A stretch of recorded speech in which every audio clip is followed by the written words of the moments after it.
السلام علیکم ورحمۃ اللہ وبرکاتہ۔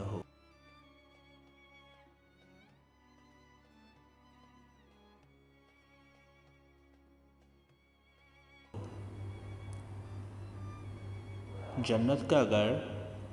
نبی کریم صلی اللہ علیہ وسلم نے ارشاد فرمایا، جو شخص کوئی مسجد بنائے جس کا مقصود اللہ تعالیٰ کو خوش کرنا ہو اور کوئی بری غرض نہ ہو، اللہ تعالیٰ اس کے لیے اس کی مثال اس کا گھر جنت میں بنا دے گا۔